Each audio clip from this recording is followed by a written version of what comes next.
Hi guys. So today I just wanted to talk about a video that I saw, a story that I saw on YouTube. It's about this guy, I think it was in Dallas, who was decapitated. Like, he lost his head. Now, it's all over, and there's an argument over. I think it was this Indian guy. I think he was a boss or a manager or something. He told off, or he wanted to tell one of the workers not to use a washing machine because the washing machine was not working or old or whatever, and he asked somebody to translate it to this guy and tell him not to use the washing machine. So they had an argument. Maybe his English wasn't that great, and he wanted somebody to translate, and maybe he took offense to the fact that maybe he thought his English was good enough. I don't know why the argument started, but he went into his room and took out a machete, and he started hacking away. So this guy, the Indian guy, tried to run away. He ran away, and then he went near some buildings, because from what I can see, some buildings, and he slipped, and this guy continued hacking away, and he hacked at his head. Obviously killed him, and then he kept hacking with the implement. It's a hacking weapon, isn't it? And he cut his head off. He didn't cut it, he chopped his head off, because it's a hacking implement. It's not like a knife where you have to saw. It goes by weight, so it's like an axe. It's a heavy thing,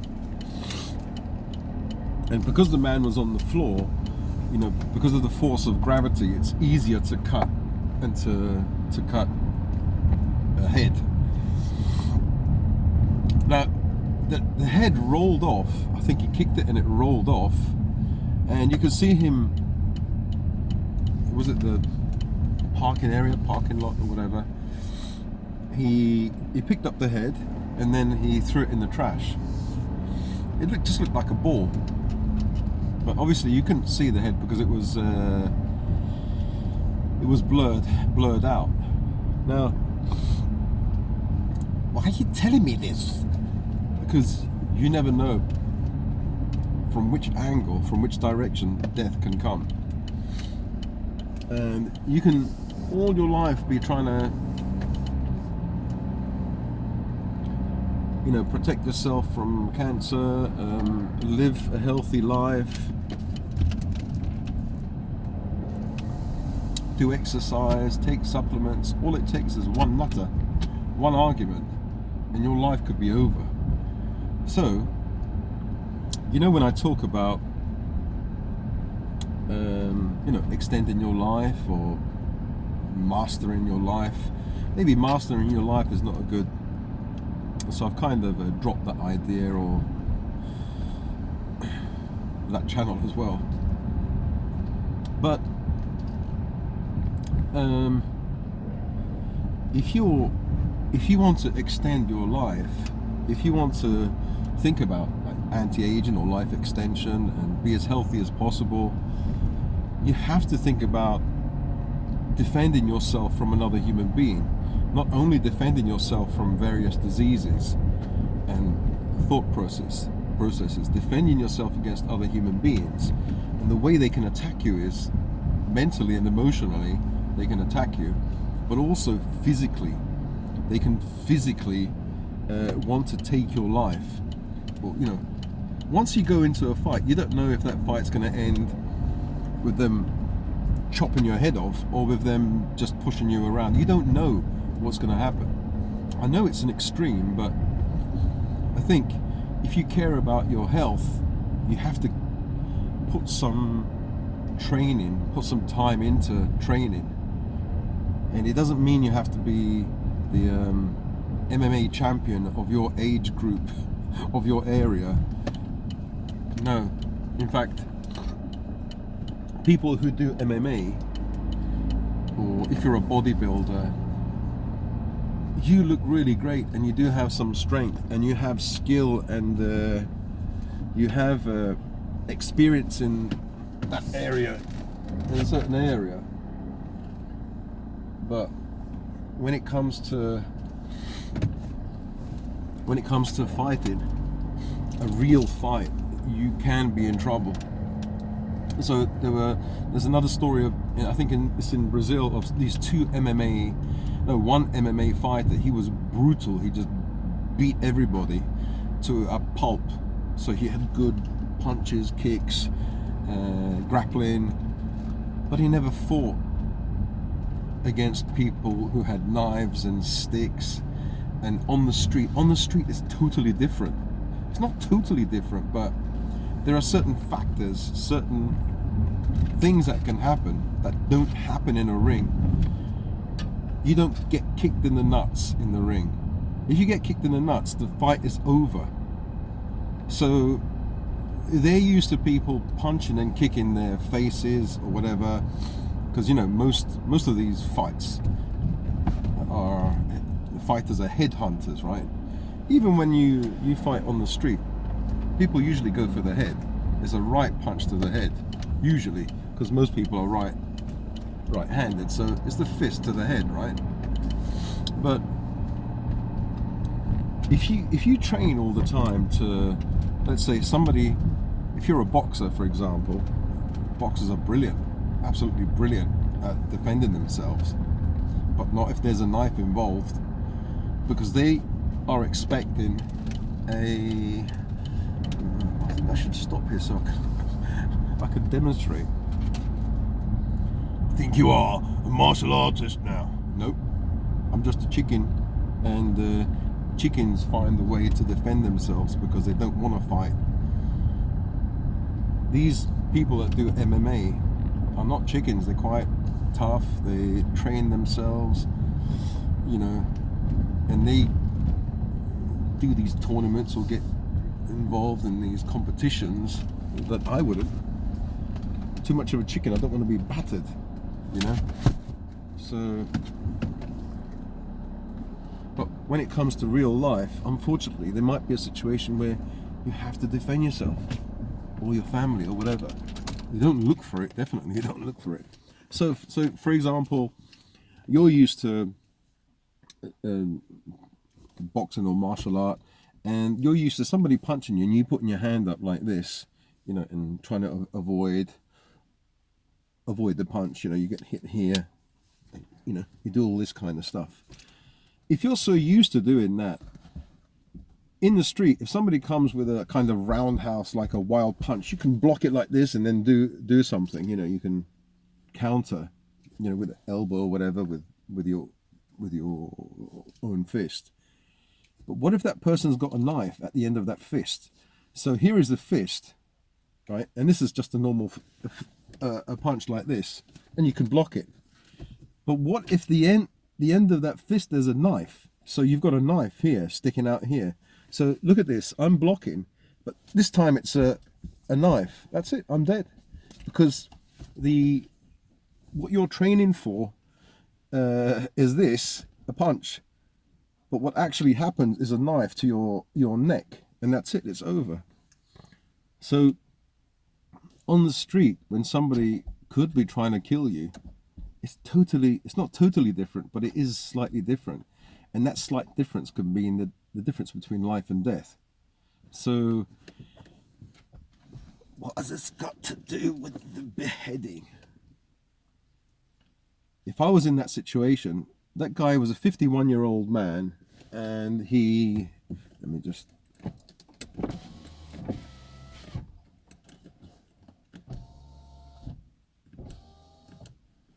was a 51-year-old guy. Probably wasn't really fit, a bit chubby, but it doesn't matter.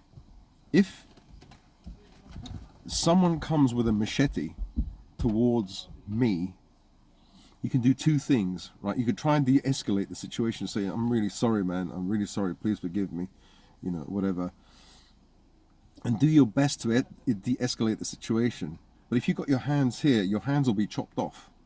You know, the person will come in this way and this hand is taken out, okay? But what do? Sacrifice your hand to not, obviously, if you put your hand here, this will be chopped off, it won't reach, it might cut you slightly, but so the thing is, don't stand there.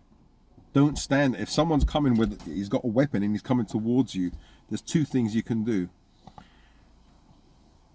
Either run away and make sure that you don't fall down, run, and put objects between yourself and the opponent. I think there were cars there, and he went past the car. What I would do is jump on top of the car, get on top of the car so he can't get me. You know, he has to climb on top of the car to get me, to kill me. So get large objects between you and the potential, the killer, or the person who wants to hurt you. So that's one mistake that he made. I think, if I'm not mistaken, I could be mistaken, there may have been a car there. He could have jumped on top of the car, or just engage him directly. So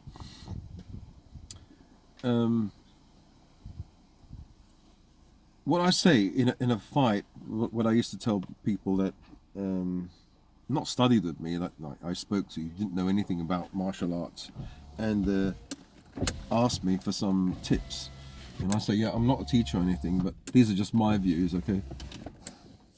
You either yin or yang, either run or directly confront that person. Don't stay in the middle here thinking, because and don't allow the person to plan on you. If someone's talking to you and say, hey, I'm going to kill you, I'm going to do this, and you're saying, hey, you know, please, you're a sitting duck. You have to move. You have to move around, become a moving target. Even someone who just wants to punch you, just move around and say, hey, look, I don't want any trouble, and just move your body everywhere. I mean, I can't move, but so they can't, like, for example, a lot of people, what they do, these criminals, is they look at you and they say, hey, you know, what you're saying is wrong, and then boom, they hit you. They know where the target is, and they're looking around as if they're thinking about something else, and basically they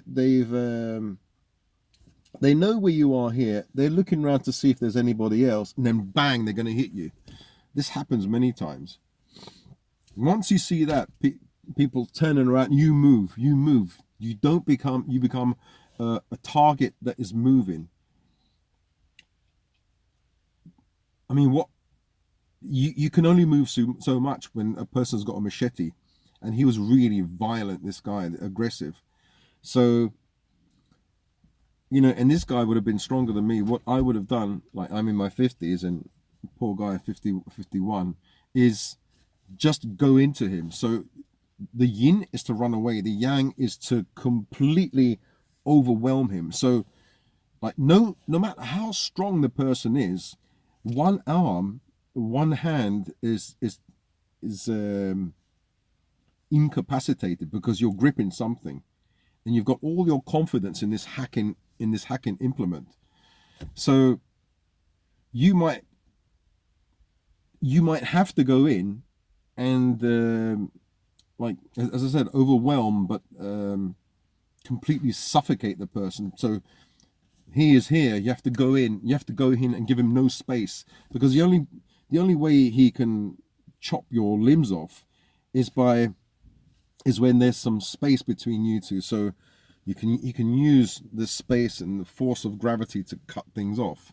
But if you're here, what is he going to do? You can't do anything. So you have to engage, either totally engage the person, go really close. So I'm the evil one, so I'd be really close here. And once you're close here, what do you do? You can bite this and kill the person. Once you bite this area, the jugular area or whatever, I'm not sure if you can reach that with your teeth. You can bite and make him bleed out and be very, very painful. once you're in here, you're really intimate. You can bite the ear, bite the neck. If somebody really wants to kill you, you'll kill them, basically. Kill or be killed. So you're thinking, well, what about he's got a machete? But if you're really close, how is he going to get, he's got a machete here. Somebody's really close on this side, and is biting me. What am I going to do? And even if he's here, what you have to, the person is too close. How you can turn it this way, but you don't have much power. Meanwhile, you're dead.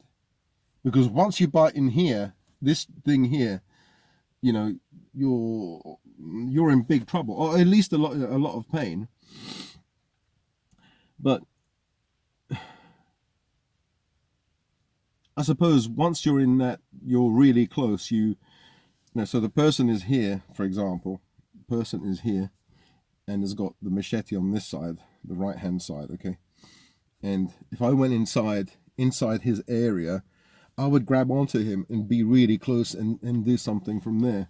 Now from there you can do many things. You can knee the groin. You can, but if somebody has a machete, you have to directly affect the central nervous system. So that's what police officers do. If somebody's got a knife to somebody's neck, they shoot the head because it affects the central nervous system. The central nervous system is taken out. The person just collapses because they're dead. But you don't have to kill someone to affect the central nervous system. You can knock someone out and it affects the central nervous system. The body collapses, when you knock somebody out. So you would have to do something to that person, the person with the machete. Some people say, the right hand of the person has to be disabled, like break the arm. It's not that easy to break an arm of a strong man. How are you going to break it? If you try and break the arm from the elbow, that man looked really strong, really aggressive, really violent. It's going to be difficult to break the arm. It might be better to go for weak areas. So if you're already, the man is here, like the man is here, and he's got, his body is here, the right hand is here, like you're really close in. His weak areas are his eyes. You can thrust your fingers inside the eyes. You can thrust the throat, or bite the throat, bite the head. You're there already. Once you've taken out the eyes, you can push the person away and they can't see anything. They're blind. You can pop their eyes out. At that point, it doesn't really matter because the person's trying to kill you and you've been quite nice. You haven't killed them. You've just blinded them temporarily, or permanently. I don't know. So I don't know what this guy could have done.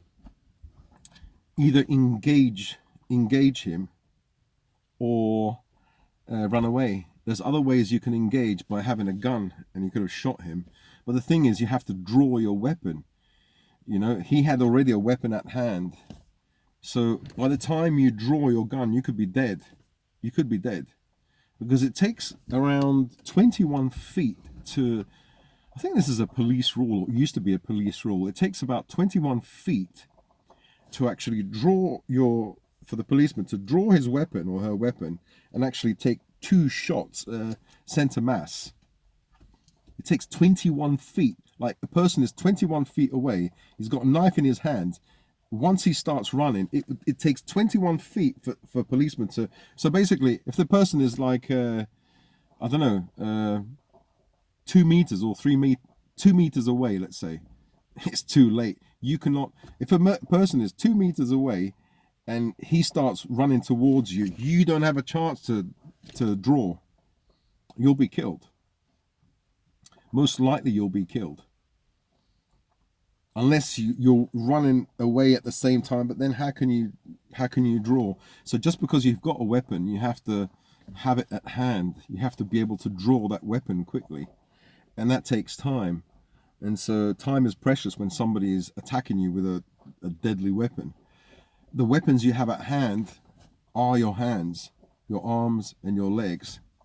You know, if you really know how to defend yourself, it's still really hard, but you're going to have to do that. Yeah, so I feel sorry for this guy, you know.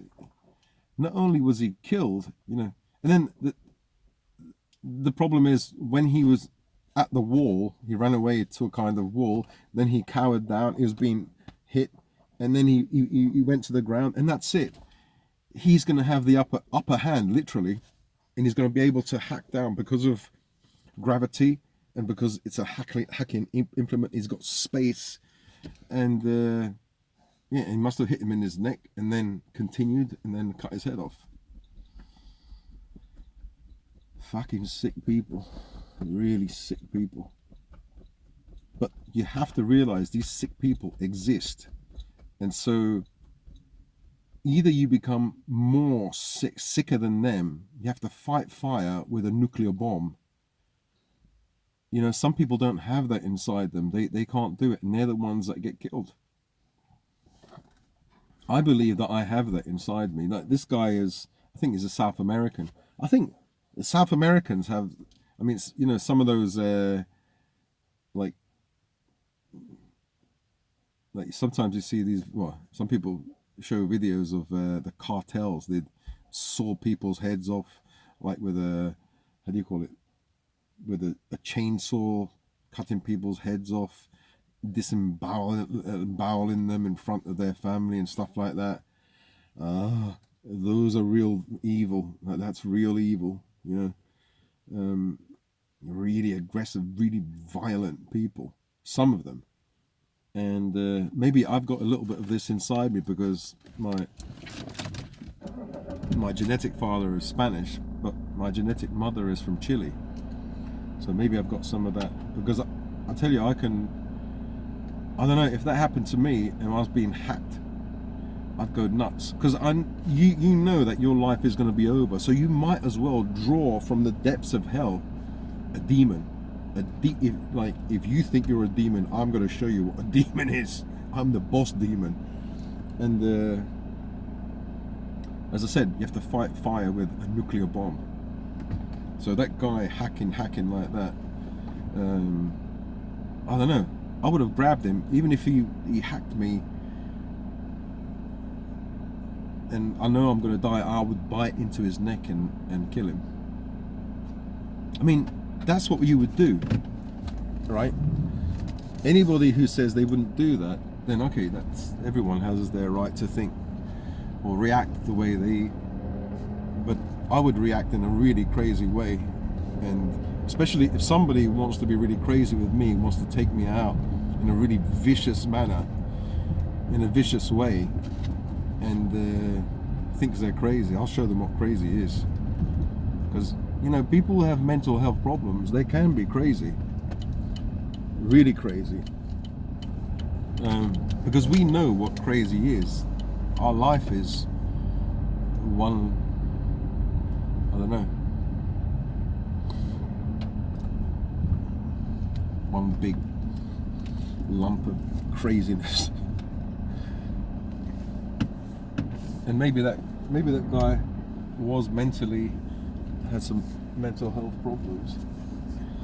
Who knows? Yeah.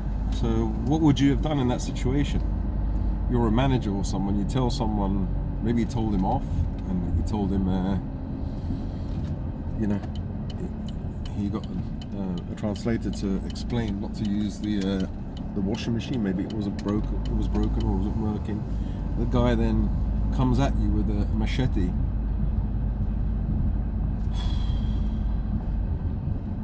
Obviously you don't have an argument with the guy in the first place, but you're not to know, are you, that someone's gonna like lob your head off? Fucking hell, that is absolutely crazy. So yeah, guys, what would you have done? When it comes to fighting, you can't fight against that. You have to just you can't fight. If you're an MMA fighter, what would you have done? Punched him? You've got this machete coming at you. It's like a shredder. It's going to shred your arms off. You can do everything to cover yourself up. You can cover yourself up, you know, and defend yourself and go in, but you better be quick, because every strike is gonna not draw blood like a knife, it's gonna go deep. If you're unlucky, it's gonna chop a limb off. So you have to go in there very quickly. Either when a person has just tried to chop off a limb, or just before he's going to do that. Be quiet. Be quiet. Quiet. Shh. Stop barking at the little doggy. Naughty. Yeah, so I don't know what you guys would have done. What can you do? You have to defend yourself somehow. And defending yourself from someone who wants to kill you might mean killing that person. Kill or be killed. There's a famous book called Killed or Be Killed. Sometimes, you know, as I said, with these vicious beasts, these monsters, you have to fight fire with fire. Unless you're a martial artist who can fight fire with water, a master, a real master, then okay, maybe. But I don't know. Is this 30 miles an hour? I'm doing 35 and this guy's up my arse. Alright, speak to you guys at a later date. Bye.